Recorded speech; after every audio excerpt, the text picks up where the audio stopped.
Welcome to The Vital Point. I'm your host, Jonathan Schechter.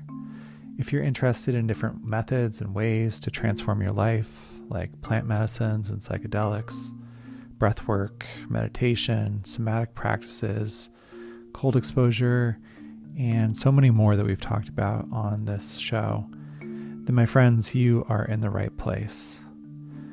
This podcast is not just for practitioners. It's also for you if you're new to transformational work and you're looking for more information and direction. The reason I chose the name The Vital Point is to highlight the most important secret to actually changing your life, regardless of the method or modality that interests you. Are you ready to hear it? The vital point is that you have to practice. You can't just listen or read about transformation, and most of the time you're not going to have some sort of one-time life-changing event. Real transformation is a process. I started this podcast to spotlight incredible leaders and practitioners who have experienced their own transformation and have been called to share their passion and mission with others so that you can benefit as well. If you're new to this type of work, welcome. I'm your host, Jonathan Schechter. I'm an integration and transformation coach, breathwork facilitator, been meditating for 19 years, and recently began teaching mindfulness. Breathwork and a lot of the other modalities and resources I talk about on this show are tools that I discovered when I was at my lowest, going through my own transformational journey. I know how much change they can actually bring because I've experienced it myself. I've experienced the transformation that comes from working, practicing, and integrating these experiences, these practices. My intention is not only to entertain, but that something that you hear on this podcast sparks the fire of your own change. When you do feel called to learn more, please send me or the guests a message. We are all here to grow together and support each other. And I hope you enjoyed today's episode of the show.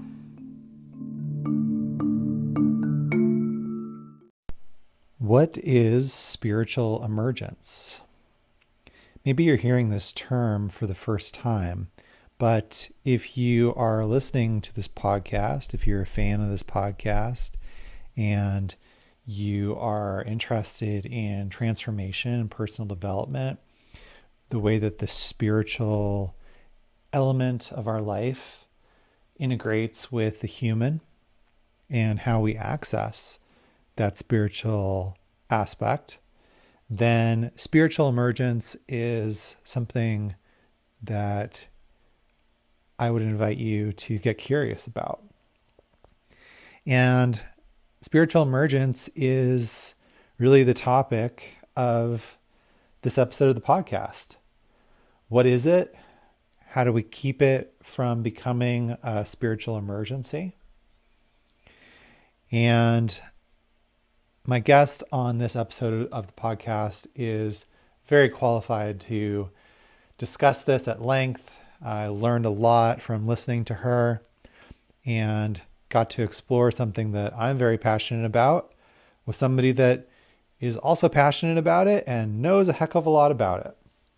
So my guest on this episode of the podcast is Katrina Michelle, PhD. She is a holistic psychotherapist and integration coach who practices from a transpersonal and humanistic framework that centers around cultivating psycho-spiritual growth in both the individual and cultural level. She's the founder of The Curious Spirit, a collective of therapists in New York who also operate from this frame of transpersonal and transcendental support for their clients. She's the former director of harm reduction for MAPS at the Zendo Project, holds a PhD in psychology, and did her doctoral research on exploring resistance to spiritual emergence, which is why I was so thrilled to sit down and get deeper into the subject. So some of the things that we talked about in this episode are what are spiritual experiences and where do they come from? How do we interpret and integrate spiritual experiences into our daily life, what these experiences do to our identities and how they change us, and so much more. We got into some harm reduction, some integration, and really just a fascinating conversation. So really hope that you enjoy this one as much as I did having the conversation. Cheers. Here we are. Welcome to another episode of the Vital Point podcast all about transforming your life through different practices like meditation, breath work, psychedelics and plant medicine, mindset, and more. And my guest today, I'm very pleased to welcome Katrina Michelle to the podcast. Katrina is a holistic psychotherapist and integration coach as well, right? Yes. And we met, we're both currently going through Beth Weinstein's mastermind business coaching program. And Katrina really has an interesting background, something that as I started to kind of check out her page and her content, I was like, wow, this is really cool stuff. Because when I was going through my breathwork facilitator training program, that it's for neurodynamic breathwork and was created by holotropic breathwork facilitator of about 10 years. So a lot of the principles, a lot of the background and the information that we were given was kind of pulled from and leaned heavily on the principles of holotropic breathwork. And one of my favorite parts of the whole program was this one session where we got to talk about this concept called spiritual emergency. And it was so fascinating because I was like, this is what I am really interested in. Like, this is why I'm interested in psychedelics, and this is why I'm interested in breathwork, is getting into the transpersonal, into the mystical, into what the heck is actually happening when we are, having these visionary experiences that we can't really explain. And even though they did a really great job during this one session of, talking about like, hey, this is what this is, and here's some of the reasons that, Dr. Stan Groff and other, researchers think that it's happening. Like, I was basically left hungry for more information. And so one of Katrina's specialties, one of her areas of study, is in spiritual emergency. And so I was like, okay, I gotta have you on the podcast to talk about this, because it's just a subject that I find really, really fascinating. So thank you so much for being here. Yeah. Thanks, Jonathan. And I'm happy to get to know more about you and your experience. And it's exciting to share that common interest. It's certainly a topic not everybody has an idea of what I'm talking about, even though we all have these potentials, which is part of why I'm so excited about sharing it with more people. Yeah, okay. So I think that's a good place to start. So, like, for somebody that maybe is hearing this term for the first time, what is spiritual emergency? Oh, I don't do so great with these black and white definitions, but I'll try my best. So I will say, so Dr. Sandroff talked about spiritual emergence as a part of the natural human experience, which I see as part of our evolutionary potential. And our culture kind of has a set of expectations that raises us into adulthood, that brings us into the material world in a way that makes sense to those around us. Spiritual emergence is the next level. That's when we start to enter those transcendent states of being, where we start to feel a little bit of the magic coming into our lives, where we might begin to develop our psychic gifts, or we might have a brush with, what some might call an angelic encounter, extraterrestrial encounter, near-death experience, an energetic opening in the body that is called a Kundalini awakening. And there are all different ways that these can occur. Some occur spontaneously, like, for example, I had what Dr. Roth called a unitive experience when I was like 20, and I was just walking down the street in New York City, of all places, and I had this sudden merging of consciousness that just came from nowhere. I wasn't doing any practices spiritually. I wasn't doing any drugs. I was just a 20-something-year-old undergrad psych student, and I was suddenly smacked with this transcended state of being that left me with this huge capacity for love in my heart and awe and just empathy for all of these strangers around me. I assure you, born and raised in Queens, New York, it was not a normal state of being for me. But I didn't know what to do with it. So that's just an example of spiritual emergence. And spiritual emergency, as coined by Stan Groff and his late wife, Christina Groff, is essentially when spiritual emergence is gone awry. So there's this opening, there's this potentiality that's coming to the surface, and something goes wrong where it's not handled appropriately, and there's now an emergency. So it's the state of being where the spiritual emergence becomes a crisis. Right. So like basically too much, too fast, or not knowing sort of how to deal with that experience, how to process it, how to sort of what frame to put it in and what to do with it. And then it sort of leads to a crisis or an overload. Exactly. Right. Exactly. Yeah. And that was one of the things that I found the most fascinating, you know, during my brief study about it was, there was a guest that was talking about it, and he said, you know, in my work, I found that almost everybody that goes and seeks like Western medical care or attention, or, you know, goes and talks to somebody with spiritual emergence, suffers some sort of trauma, or they have a negative experience, you know, because our Western medical model, our psychiatry, and, you know, the way that we sort of view these types of experiences, there's no real reference. People don't really know what to do with it.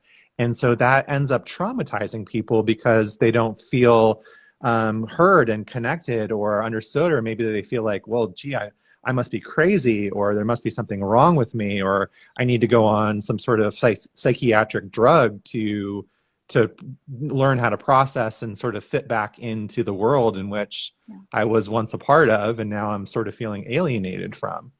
Mm-hmm, absolutely. That is one of the most common things we hear about, is people who disclose these events, and the only people they know to go to are often professionals who go to psychiatric professionals, or they'll go to their ministers or their counseling professionals. And because we are stuck in this paradigm of this materialistic Western worldview that is the medical model, we don't have a box outside of that people can reference. There becomes this pathology that gets associated with these states of being. And instead of people being held and supported and guided in their process of opening and expansion to new ways of being, more fuller versions of themselves, experiencing more potentials within their capacity, they are ostracized, they are traumatized, they have all kinds of problems that come from not being properly held and received. And one of the things that makes me the craziest is, spirituality, maybe we'll call it like pop spirituality, right? It's really become a part of the culture. Like, everyone knows what a yoga class is. People throw around the term spiritual awakening. People are out and they're doing chanting and they're doing breath work and meditation. And often it's just termed as something that we do for stress management, stress reduction, or maybe just so we, are understanding what the rest of the world is doing. And the problem with all these practices is that we don't really understand the states that we can be bringing ourselves or other people into. And I think this is a real liability. And this is where we start talking about harm reduction with these practices, is recognizing, a teacher that goes to a 200-hour yoga training is unlikely to understand the capacities that they're awakening in a person. And when those capacities get awakened and that person is suddenly having an energetic opening, which could look something like having orgasms in the middle of a yoga studio, that person really needs to be supported and held in their process. And when they're not, I mean, you can just imagine how traumatic that is to not have a frame. So that's one example. Yeah, it was interesting that what you just brought up. Like, I was just leading this last weekend, I was leading an integration circle, and I opened it with breathwork. That was sort of the way that they marketed it. Instead of just straight integration, we're going to sort of prime you with breathwork. And I was like, okay, cool. I'm definitely up for that. One of the people that joined, they shared that the most intense, psychedelic experience that they had and this is like in a span of 25 years, was this holotropic breathwork session that they went through. And everything that they were saying, like there was a part of me that was like, oh geez, like this, I don't like this, because it was not like the retreat they had went to was not specifically for holotropic breath work. It was sort of like, oh, here's an activity that we're offering as part of the bigger retreat. And then they said, well, there was no support when I was having this, experience of being blasted into the cosmos and like merging into, the cosmic oneness. Yeah. And when I came out of it, I felt like everybody was staring at me, and there was no support or no integration after that. And I just left feeling alienated. And 25 years later, I'm still trying to figure out what the heck does that experience mean? And I honestly, I said, look, I'm not trying to say like that this is my fault, but I said, I am so sorry that the person that was facilitating for you didn't help to prepare the container, because I spent 6 months almost being scared straight in my breathwork facilitator program of like, this is the kind of stuff that can happen.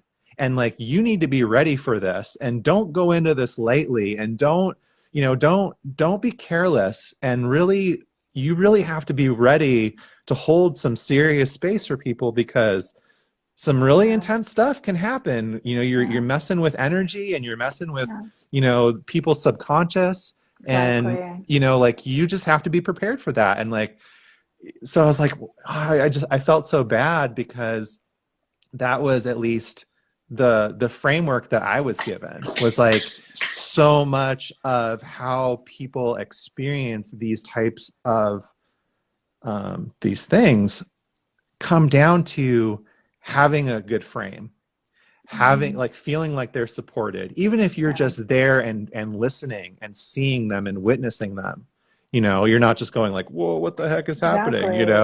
Yes. There's so much to that frame of like, and I say it in every breathwork session that I facilitate. It's like, there's a possibility that something challenging might come up for you. Mm-hmm. I view that as an opportunity that your body feels safe enough, your internal wisdom feels safe enough that it's going to open and process this thing that's stored inside of you, that's been laying there dormant. Yeah. So, without that, setting that frame, it's very easy, I think, for people when they start to have something difficult come up to be like, oh shit, no, this is not cool. I don't know what's happening. I'm going to get scared. I'm going to shut down. I'm going to, and then that only compounds it. That only makes it like worse, that's, so yeah, I really appreciate that you brought that up.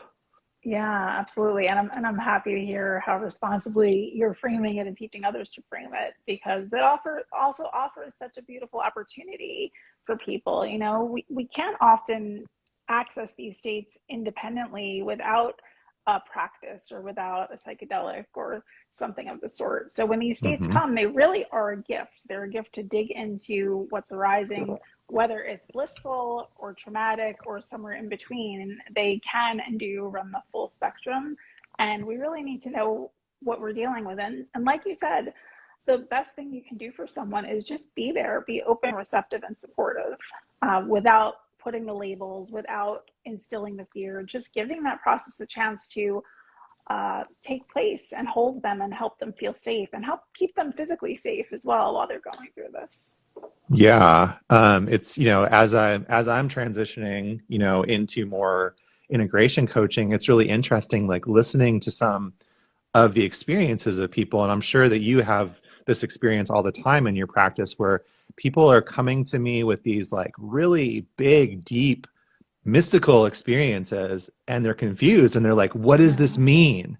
Yeah. I want answers. I want to know. And I can totally relate to that, because like I've been in that place as well. Mm-hmm. But I have to like take a pause and say, look, like it's not my job, and I would be really hesitant for anybody that you're going to interpret your experience. Yeah. Like that's for you. What exactly. I can do is I can listen, I can hold space, and I can, ask you some questions that maybe will spark your curiosity or like make you, Mm-hmm. hopefully think about this in a different way. But Yeah. like, it's not my place to say like, oh, this is what this means, Exactly. Yeah. Yeah. And it's normal for us to question and want answers. And it's also normal. What we've learned in our culture is to look for authority outside of ourselves. So to Right. give someone the opportunity to recognize that authority is within them, to make those interpretations, to look within their frame of reference and explore what's coming up in their own psyche, and then to be there as a support to hold it for them and help process with them, process it with them. Yeah, that's really a Yeah. gift. Yeah, I'm curious about that. Like, do you think that there's something about like our culture that we're living in right now where there's a lack of sort of framework around that versus like maybe older or indigenous cultures where there's Mm, there's there's an expectation of like a rite of passage or a rite of adult of becoming an adult, where there's sort of an expectation of like, hey, this is part of our culture, or this is part of our human experience. yeah, that's a great question because we don't have that, right? Like I said, Right. even this idea of spiritual emergence or having an experience of transcendence, which can look like, everything depending on the person, we don't have a reference for that. So absolutely, we don't have guides. We don't have trusted guides to go to support the transformation that can come with these experiences. And I think a big challenge with the movements of psychedelics becoming more recreational and ceremonial is that people take themselves to be the experts for other people. And I think that's Mm. where things really get hairy, and there can be consequences that are really damaging on a lot of levels. Yeah, I just made a reel about that the other day where it's like, like the this sort of pitfall that I see of like people having like going to a weekend retreat or like going to Burning Man and having some sort of transcendental experience, and then this very I feel very natural reaction, but also kind of dangerous reaction of like, oh, now I'm ready to hold space for somebody else. Now I'm ready to take somebody else through these types of initiations. Yeah. And that it's just so necessary, like if that's something that you're called to, not to rush after it, to like Mm-hmm. do your own work first and Yes. foremost, and let that process evolve in a more organic way, rather Yeah. than like forcing it.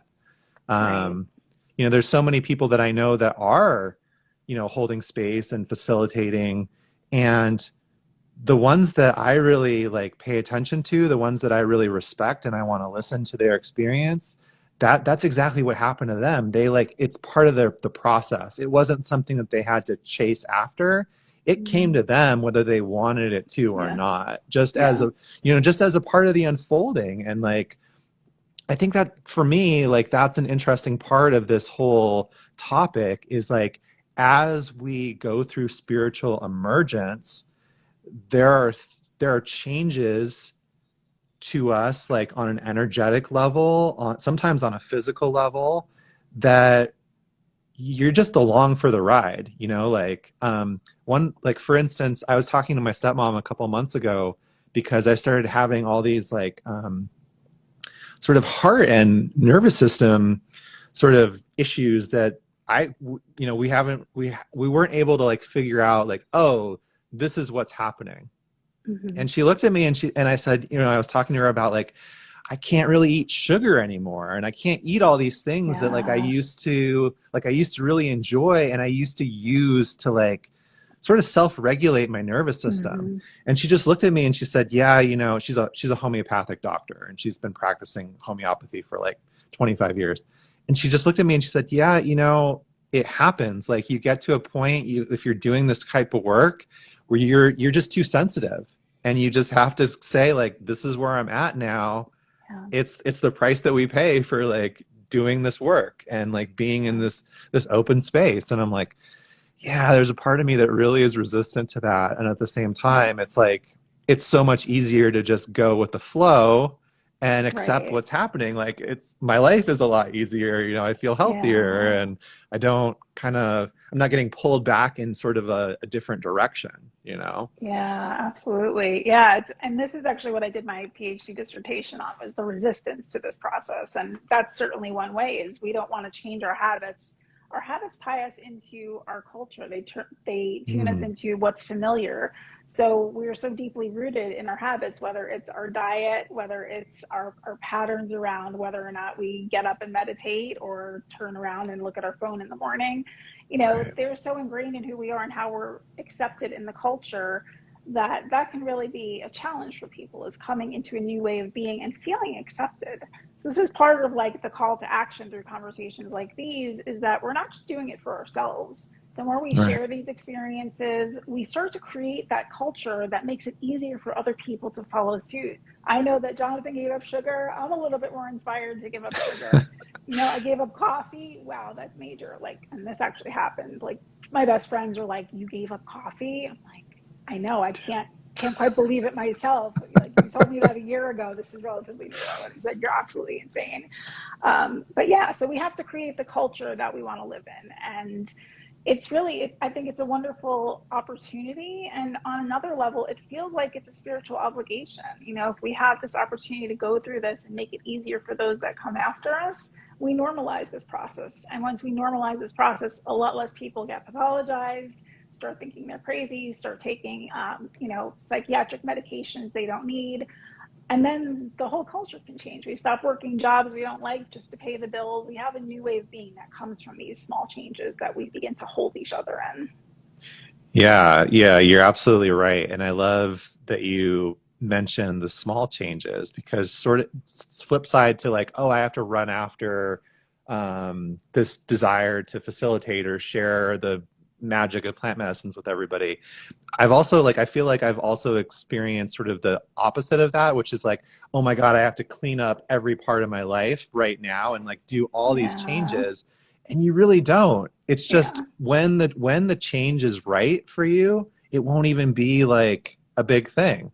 Even with Yeah. something like coffee, or sugar, like the Right. two the two of the biggest like drugs that are Yeah, prevalent in our society, for sure. um, yeah, a couple of years ago, I would never have thought that I could give up coffee, Right. and then Yeah. when the moment happened, it was like, oh, cool, yeah, no problem. And I talk about this with my partner a lot because she went to Peru last year for an ayahuasca initiation and spent 2 months in the jungle, like learning from Pibos and drinking medicine. And one of the things that was part of her initiation was she had to give up pork forever. Mhm. Like, it was, she talks about like them telling these horror stories of like people who broke their diet and like went back to pork, and like really bad things happen. And Interesting. every once in a while I'll look at her and I'll say like, do you ever miss bacon? Like, how do you live your life without bacon? Like, that seems really challenging. And she's like, yeah, yeah, it's part of the whole thing. And then she kind of laughs at me because I've been talking about going and doing a diet, and she's like, and it's going to be you soon too. Like, how Yes. are you going to deal Yes. with that? There's a lot of good veggie bacon out there. So yeah. Yeah. Um, yeah. So what are some ways that people can work with that resistance, or maybe like lessen that resistance that you mentioned? Well, I think this is where it's the integration comes into, right? So there's resistance to the process, and the process is not always like one big experience. Like, it might be in a Mm, psychedelic journey where you have this peak experience during your actual journey. But spiritual emergence can be anything. It can be a shifting of consciousness where things just start to look a little bit different, to feel a little bit different. And you have to gradually integrate and get used to that. And like you said, that doesn't mean changing everything in a heartbeat, because that in itself can be a trauma. But right. it often can invite you to pretty significant changes, pork being one of them, but it also could be like significant lifestyle changes, like leaving your relationship, leaving your job, recognizing you're supposed to live in a different place in the world. And if people just get up and do these things, which I know we've interviewed some people for this film we're working on, When Lightning Strikes film, which is where, people have gone off in the middle of their spiritual emergence and recognize that money is not something they need to hoard, and they go and they give away all of their money. And that's beautiful in one way, but also they have 4 kids and they have debt and they have a family to take care of. So this is something that can benefit from the process of integration, and that integration process being partially about grounding, partially getting it outside of yourself and giving it time. I think of integration like, stitching needle and thread, like gradually coming in and going out and weaving the two worlds so that they're not these two disparate entities. There's really something that comes together and it can become this beautiful blend. Yeah, I think for myself, that's definitely something that I've questioned and struggled with at different times. Is like, what am I supposed to do with these experiences? And like, am I supposed to just drop everything and like go live in an ashram? And there's actually been moments where I feel shame or I feel confusion about it, because I feel like I've read stories about people that have had like one, transpersonal, one really strong peak experience, and it inspired them to change their whole life. Yeah. Like they dropped everything, they became this entirely different person, or they completely like jumped in both feet into their mission. And I'm like, I've had handfuls. I've had at least like 5 experiences that where I'm like, okay, this is like a level 10. This is not like a halfway thing. And I'm like, but here I am. I'm still making my transition. I'm still processing what do those things mean and what am I supposed to do with them? Like, is there something wrong with me?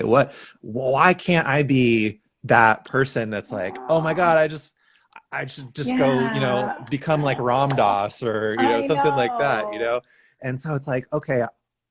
And I've talked to enough people where I'm like, I know that I'm not the only one that has these thoughts or like these struggles with like how to understand and integrate those experiences are. Yeah, and thanks for naming that, Jonathan. I think it's one of those things, like the shame around this. That's a reflection of what our culture teaches us, that we need to go out there and we need to succeed. We need to be the best we can, and we need to do it 1,000%, and we need to do it better than those people that came before us. And that's just not fair. That's ridiculous. That is not what this is about. The spiritual world doesn't care about who did it better, who did it first, who did it right. This is unique to you. This is your process. And maybe your process is that you're meant to have these 5 big peak experiences and never change a thing. Maybe that's just what you're meant to be doing in this journey at this time, in this karmic path. Who knows? So I think we need to take away some of that expectation, because really we need to just recognize we are here, we are individuals, we are on these unique journeys. And yes, if it's something we want to move toward, let's give each other some ways to do it that are healthy and that are kind, because really that's what this is about. Spirituality and this awakening process is about being kind to yourself, being kind to others, opening your heart, dropping into the truth of what's real, what's moving through you. And maybe that doesn't mean you need to go to an ashram. Maybe you're meant to be here having a conversation with me about it right now, because there's a million other people out there who are experiencing it, who need to know they're not alone. Yeah, thank you for saying that. And just even talking about it right now, like is bringing up some stuff for me in terms of like some insights about the last time that this really happened. And what it comes down to for me is that it's hard for us as human beings to let go and radically change the identity that we've created for ourselves, or that our families or our society, our peer groups have helped us to create for ourselves. And that's really what these experiences are doing, right? Is they're like shaking that foundation, in big and small ways. It's like, no, this isn't your identity is just a temporary facade. It's a creation, and you have the power and the capacity to alter that in so many different ways, like beyond your wildest imagination. Yeah, I love that. Well said. Yeah. So I had another question that I really wanted to pick your brain on, because like you as the sort of expert in this field, why do you think that people have sort of shared experiences with in terms of hallucinations or spiritual experiences? Like, is there a reason that you think that people have archetypal experiences, especially when they're not familiar with those archetypes at all? Like Yeah, and for I love for this question like for too. me, like, okay, so here's my personal example. Like when like I've been practicing Buddhism for almost 20 years. So when I started sitting in ayahuasca ceremonies and Buddhist deities started coming up, Sure. it Makes made sense to sense. me. Right. But there were other deities that came in that I didn't know about.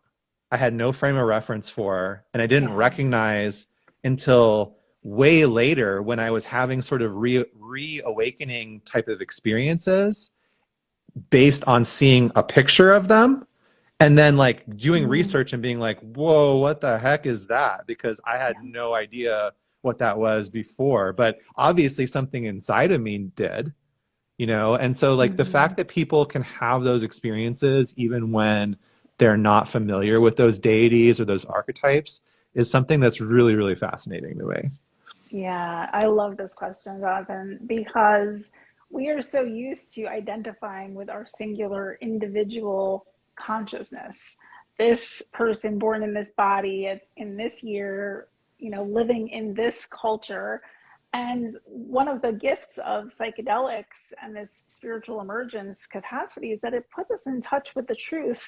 And this is where some people kind of like lose understanding, but it puts us in touch with the truth, which is that we are all part of this interconnected being. And that means that we are all accessing memories from all cultures, all times, all frameworks, from each other. And that can be really one of the most challenging parts to integrate, is to recognize that this is something we have the capacity for, to be able to hold each other while we are understanding a deity that we have no linear recollection of ever having studied, but now Yeah. we're communing with it. And I think this is just so fascinating and beautiful. And it really points to the fact that we are not here for ourselves as individuals. We are here for each other. We are all part of each other. And in regular consciousness, it's really hard to access that truth. But the gift of these states of consciousness is that we want to look out for each other. We recognize that time is not linear. We recognize that you and me are really one of this bigger, much bigger than our brains could ever wrap around, essence. We are like this divine essence, this living and breathing organism. Yeah. It was one of the things like during my study, like where I was just like, oh, this is so incredible because Yeah. not only is there somebody else that's asking these questions, like I was just so blown away by Dr. Stan Groff of like, okay, not only is somebody else asking these questions, they've done books worth of research on it and they've Mm-hmm. codified all these things and put up matrices and systems and like my mind was just being blown, It's like, oh my Yeah. God, this is such incredible stuff. Yeah. It's wild. It's wild. And again, it's one of those things that I think if you don't have a reference point for it, it's really hard to understand and see as true. But when you have this direct experience, suddenly we're just like, we're in that understanding, we're in that shared connection. It's an opportunity every day to revisit, how do we integrate that into our lives? Because that is challenging. Yeah, yeah. It's interesting. Like, my partner and I were talking the other day about sort of about this. She went and had this 2-month initiation experience, and then she came back and started working as an integration coach, and she's working towards feeling comfortable sitting and serving the medicine herself, which is something like that she's felt really strongly about for a long time. Mm-hmm. And she was talking about like how necessary it was for her to come back and sort of do this grounded thing and this Mm-hmm. really like human thing of like, I'm going to set up a business for myself and I'm going to be able to help people with the human parts. because part of like being connected to the medicine and serving it is that you have to live in that mystical kind of meta space. You're sort of forced to, right? Because that's the energy that you're surrounded with and you're bringing in and you're supporting people with all the time. Mm-hmm. And so we were just talking about like how easy it is to sort of lose that human grounding when you're in that space and just kind of all the way go to the meta, all the Yeah. way go into the mystical, and that how beautiful it is that that's some people's paths. Like some people are Mm-hmm. really, really, they do really, really well with that. And Yeah. some people are really, really great with the human part. And some people can, Yes. kind of dance between the two. And it's just, Yeah. it's such a beautiful process to observe and to share with people. Yeah, and that's such a great way of putting it. And it is about dancing with the process and recognizing we are not just human and we are not just divine, and being integrated means being able to hold both and walk between the worlds when necessary and incorporating the human lessons into our mystical realms and the mystical realms into our humanity. And yeah, dancing with it and learning to thrive in that space. So yeah, what a gift. That's quite a process. Yeah, and I also love how so many people are drawn to mystical and plant medicine type experiences, and then sort of the end result is them sort of learning like, oh, the things I was looking for were inside of me all along. And Mm. I don't need to continue to seek that experience outside of myself. Like that's just magic to me, you know? Yeah, yeah. Yeah, because I think that's again the culture teaches us that we need to look outside of ourselves, that unfortunately it doesn't empower us to look within all the time, even if we have the best upbringings possible. I think the message of the broader culture is one of scarcity, and we can get into a Mm, whole other conversation about the reasons in place for that and what keeps this world upright the way it is, at least for the moment, maybe. But yeah, I think just recognizing that there is a more holistic approach, a new way of looking at this that says, okay, I have this capacity and this is something within me. Now, how do I get the support I need so that I can enact it and remember it? Because we forget. We might recognize it and yeah. have that message in the ceremony, but it's so easy to forget once you come back to the old patterns and the old culture. Yes, yes, definitely. And yeah, it's something I talk about a lot. I'm so glad that you brought it up. And Moon Angel 888 had mentioned it earlier. She had asked the question. I'm guessing it's a she. I'm sorry. That they had brought it up earlier about like when we have these experiences, is it necessary to unpack them and to explore them? Um, so yeah, like I think this is sort of a good place to transition into is like how do we integrate those experiences, and like how do we act intentionally so that we can continue to unpack them and not forget, because like you said, Mm. it's so easy. Yeah. Yeah. Well, I think it's first of all about it depends sort of what your journey brings up for you. If your journey brings up for you a spiritual emergency where it's so big and so grand, you might need a little bit more support coming down and grounding and being in this human realm and then coming back to those lessons once you've really landed back in your body and in this human physical realm. And if you've had an experience where you go, you have the peak experience, some learning comes through, and then boom, you're back to work Monday morning, then I think your support is going to be more about remembering those states of consciousness, or, recalling, listening to the soundtrack that you heard on your journey, or offering yourself opportunities to drop into trance states, whether that's through yoga, meditation, breath work, ecstatic dance, just finding those ways to reconnect with that energy. Taking a walk in nature. I think nature is such a beautiful teacher for this, is just to like allow us to be within. We're so often outside of ourselves and immersing ourselves in this material culture. But when we drop in, we realize who we really are and we're part of this mystical realm. And when we remember that, when we touch in a real way that's not just mental, when we actually feel it, I think that's when we begin to weave it into our lives, because now we have a felt reference point and we can begin to bring that Mm, into our day to day. mm. I love that. I love the felt reference. That's something I've been working with within somatic practice for, it took me a while. Like I felt like I had to clear a lot of the sort of negative gunk first. Hmm. But like, it's something that I'm working with now is like when I have a positive experience, especially when it's in an expanded state, but definitely, Hmm. just in my regular life as well. But like really taking a pause and breathing and really like, what does this feel like in my body? Really trying to anchor that experience so that I can remember it later, so I can recall it like, oh, yeah, this is what gratitude feels like. This is what Hmm. this joy feels like. This is what this openness feels like. Yeah. And there's something, that to me, that's like the beautiful part of somatic work is the more that well, just like anything, the more you practice it, the more familiar it becomes, the easier it is Mm. to recall, and the richer and deeper the experience gets. Yeah. Um, so yeah, like I love that. The felt remembrance. Mm. It's so, Yeah. so key. Thank you so much for sharing that.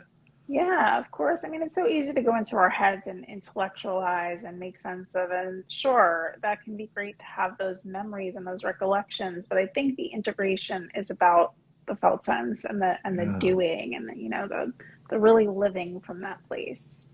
Hmm. Yeah. I feel like I would be remiss just not to touch on this a little bit Hmm. because you did work as the former director of harm reduction for MAPS and the Zendo Hmm. Project. So Yeah. what are like some keys? I'm sure this is a deeper conversation. Maybe we'll have to save the larger piece of it for part two. But Hmm. what are some like really important takeaways for harm reduction in the psychedelic space, especially in the Mm. context of what we've been talking about?